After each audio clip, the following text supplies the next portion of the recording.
Good morning बच्चों। मैं रवि आज आपको कराने जा रहा हूँ बेटा चैप्टर नंबर 5 ज्योग्राफी का class 9 CBSE natural vegetation and wild life. बहुत ही इम्पोर्टेंट चैप्टर है। और अगर आपको जानना है कि इंडिया में कहाँ पे क्या है, किस तरह के पेड़ पौधे पाए जाते हैं, कहाँ कितनी बारिश होती है, कहाँ कहाँ पे बर्ड सेंचुरी है, नेशनल पार्क है, इन सब चीज़ों की इंफॉर्मेशन इस चैप्टर से आपको मिलेगी। ओके, तो चलो शुरू करते हैं। सबसे इम्पॉर्टेंट किन किन चीज़ों का ध्यान रखना इम्पॉर्टेंट है। Natural vegetation. नेचुरल वेजिटेशन का मतलब होता है कि प्लांट कम्युनिटी जिसको नेचुरली यानी बिना किसी ह्यूमन इंटरवेंशन के लॉन्ग टाइम के लिए एक ही जगह पे उगाया जाता है, उसे नेचुरल वेजिटेशन कहा जाता है।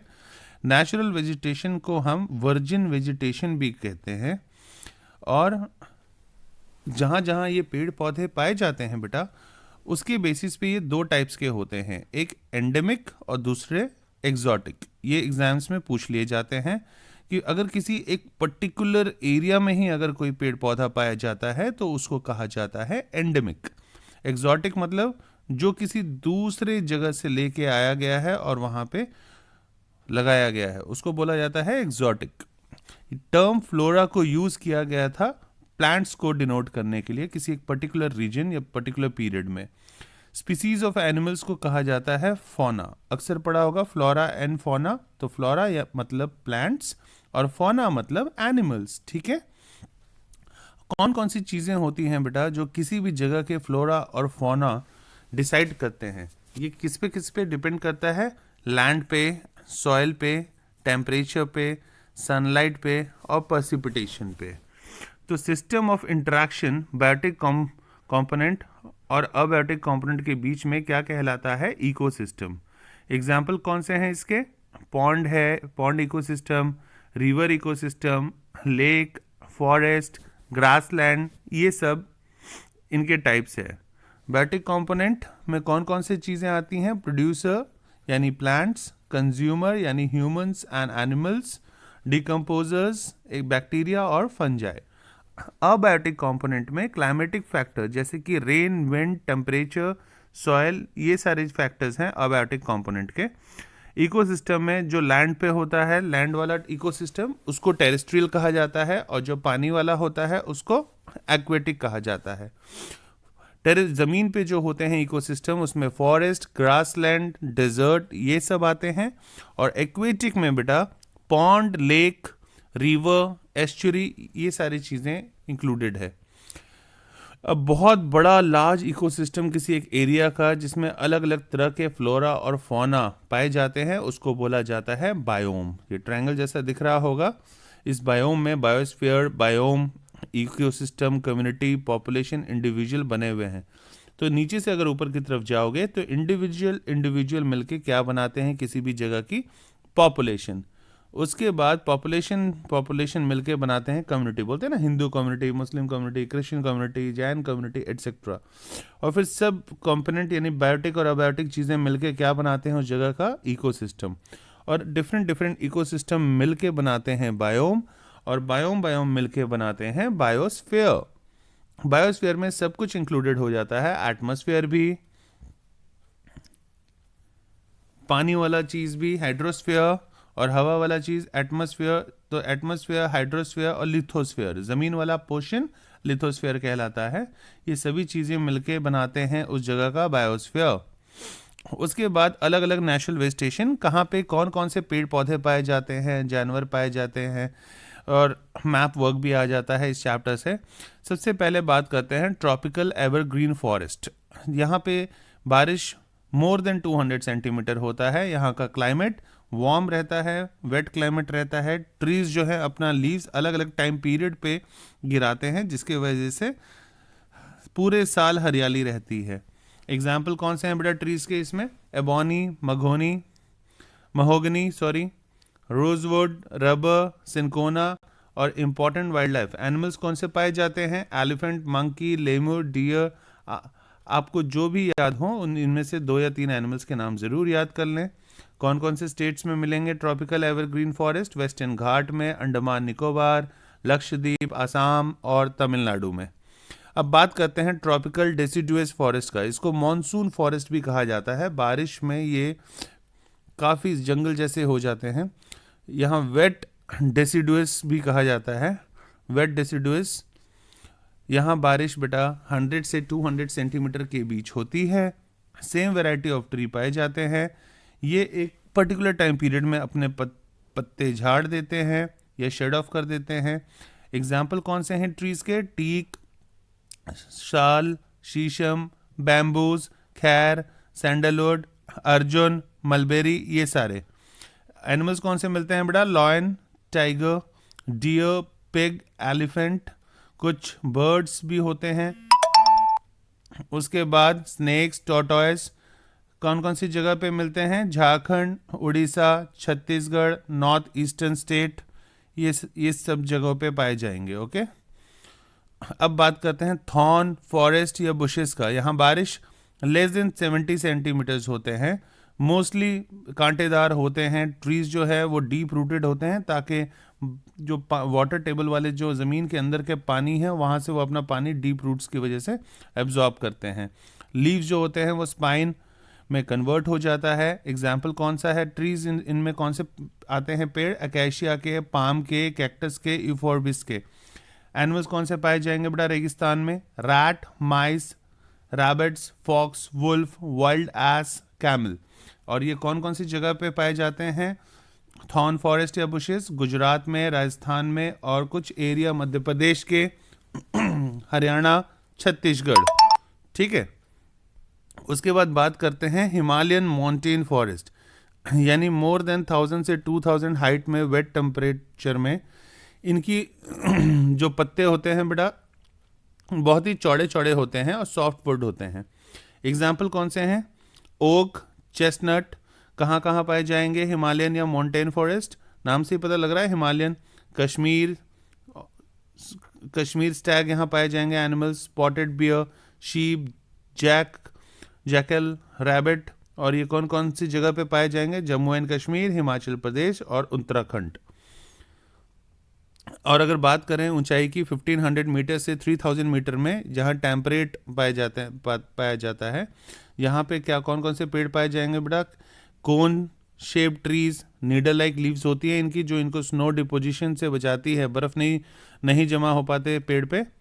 हायर लेवल ग्रासलैंड पाए जाते हैं। यहाँ पे जो पेड़ पाए जाते हैं वो है पाइन, देवदार, silver fir, spruce, Sidar. Okay, उसके बाद अगर हम 3600 मीटर से और ऊपर चले जाएं तो एल्पाइन वेजिटेशन पाई जाती है। यहाँ ग्रासलैंड जो यूज़ करते हैं पैस्ट्रोल, भेड़ बकरियां चराने वाले नोमैड्स इस एरिया में पाए जाते हैं। जूनिपर, पाइन, बिर्चेस ऐसे पेड़ पाए जाएंगे। यहाँ एनिमल्स जो पाए जाएंगे बेटा वो रेड पांडा, स्नो लेपर्ड, ये सारे मिलेंगे। उसके बाद है टुंड्रा वेजिटेशन। यहाँ पे कोई ट्रीज नहीं पाए जाते, ना ही ग्रासलैंड। मॉसेस और लाइचन सिर्फ मिलेंगे। अब बात करते हैं मैंग्रोव फॉरेस्ट। ये टाइडल फॉरेस्ट के नाम से भी जाना जाता है। सुंदरी ट्री के जो रूट्स हैं वो सलाइन वाटर में डूबे रहते हैं और ये हार्ड, इसकी जो लकड़ियाँ होती हैं बहुत हार्ड होती हैं। सुंदरी, पाम, कोकोनट, अगर ये पेड़ इन इलाकों में पाए जाते हैं। कौन सी जगह में पाए जाएंगे? बंगाल टाइगर यहाँ एनिमल्स मिलेगा, टर्टल्स, क्रोकोडाइल्स, घड़ियाल, स्नेक्स, ये सारी चीज़ें यहाँ मिलेंगी। डेल्टा ऑफ महानदी जो है कावेरी, गोदावरी और वेस्ट बंगाल। ठीक है, उसके बाद वाइल्ड लाइफ प्रोटेक्शन एक्ट बड़ा इम्प्लीमेंट किया गया था 1972 में इंडिया पे। इंडिया जो है वो ही सिर्फ एक कंट्री है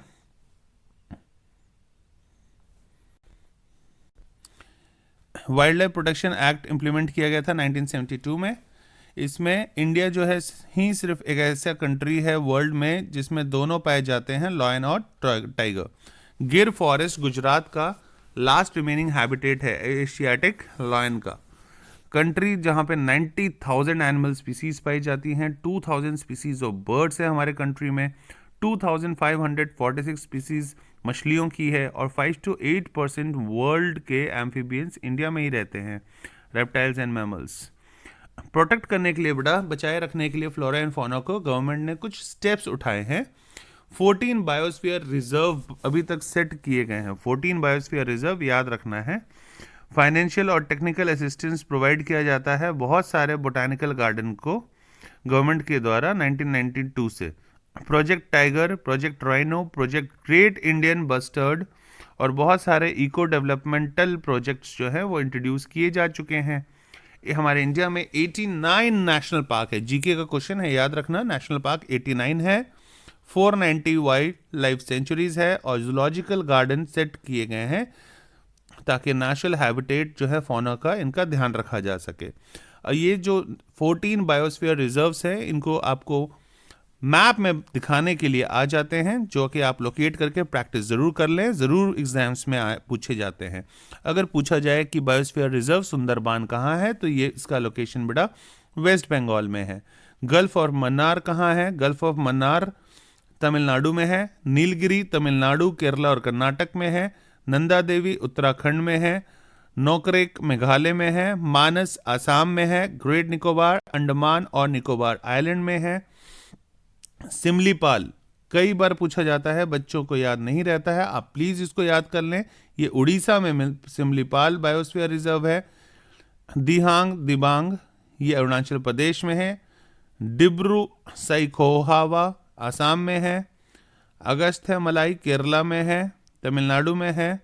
कंचनजंगा सिक्किम में है। पंचमढ़ी मध्य प्रदेश में है। कई बच्चे इसको हिमाचल प्रदेश में दिखा के आते हैं और वो गलत हो जाता है, तो हमेशा याद रखो पंचमढ़ी मध्य प्रदेश में है। और अचानकमार अमरकंटक ये भी पूछते हैं, इसको केरल में दिखा के आ जाते हैं, लेकिन ये केरल में नहीं है, ये मध्य प्रदेश और छत्तीसगढ़ में पाया जाता है। रिलेशन क्या होता है बेटा नेशनल पार्क, सेंचुरी या बायोस्फीयर रिजर्व में, या अक्सर पूछ लिया जाता है। तो हैबिटेट एक पर्टिकुलर प्लांट का या वाइल्ड एनिमल का, तो कोई जगह जहां एक पर्टिकुलर एनिमल मिलेगा या प्लांट मिलेगा उसको नेशनल पार्क कहा जाता है। Example Jim Corbett national park, tiger reserve. Sanctuary क्या होता है? ये एक नेचुरल एरिया है जो कि रिजर्व करके रखा जाता है स्पीसीज ओरिएंटेड प्लांट या एनिमल्स के लिए। एग्जाम्पल मानस बर्ड सेंचुरी। बायोस्फीयर रिजर्व एक नेचुरल एरिया है जहां पे रिजर्व करके रखा जाता है सभी फॉर्म्स ऑफ लाइफ, यानी ओवर इकोसिस्टम ओरिएंटेड होता है। सिमलीपाल बायो रिजर्व इसका एग्जाम्पल है। नेशनल पार्क जनरली इसका रेंज 0.04 से लेके 3162 स्क्वायर किलोमीटर में फैला होता है। इससे ज़्यादा यानी जनरल साइज जो रेंज है सेंचुरी की वो नेशनल पार्क से ज़्यादा होती है। ये जो जिन एरिया में फैला हुआ है वो है 0.61 से लेके 7818 स्क्वायर किलोमीटर में एरिया। और बायोस्फीयर रिजर्व जनरली बहुत बड़े बड़े से होते हैं और इनका range more than 5670 square kilometre होता है। नेशनल पार्क की बाउंड्रीज जो है वो लेजिस्लेशन द्वारा फिक्स की जाती है। सेंचुरी जो है वो इनवैल्यूएबल है।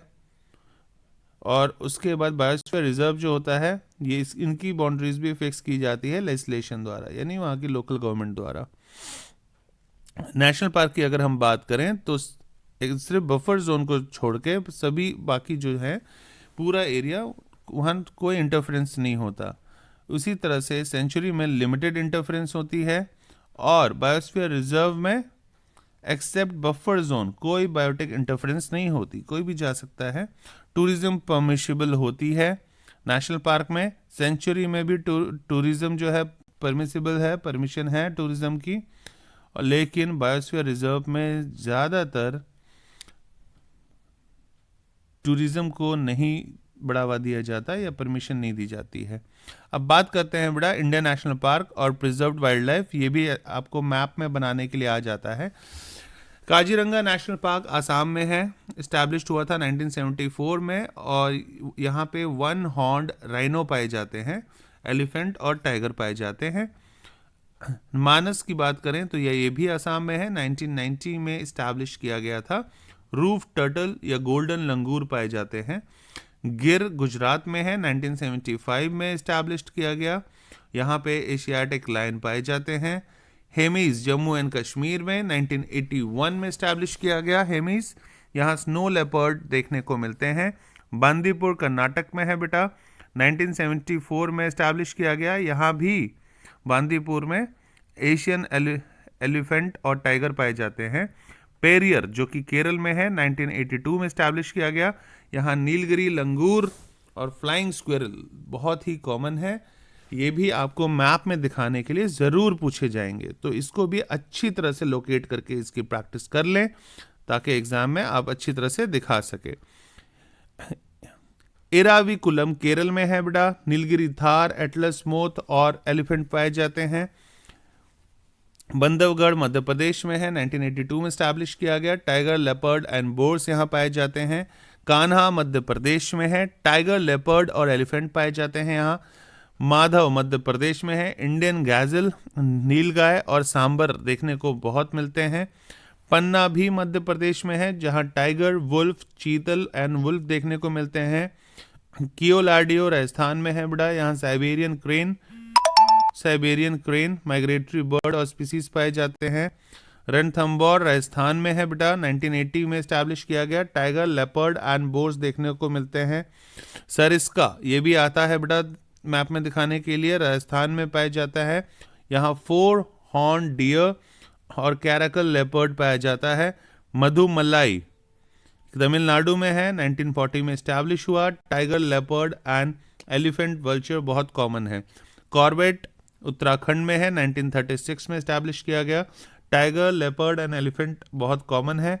नंदा देवी उत्तराखंड में है, 1988 में स्टैब्लिश किया गया है। टाइगर और लेपर्ड देखने में बहुत कॉमन है। वैली ऑफ फ्लावर ये भी उत्तराखंड में है।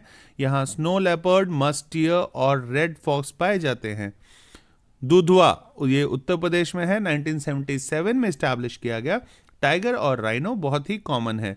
सुंदरबान वेस्ट बंगाल में है, 1984 में रॉयल बंगाल टाइगर के लिए। तो ये आप याद कर लें। मैप स्किल्स ज़रूर प्रैक्टिस कर लें ताकि एग्जाम्स में आपके सभी के बहुत ही अच्छे मार्क्स आए। आई होप सो आपको ये चैप्टर समझ में आ गया होगा। अगर फिर भी कहीं पे कोई भी डाउट है तो आप मुझे कॉल कर सकते हैं 9877 022 457। Thank you.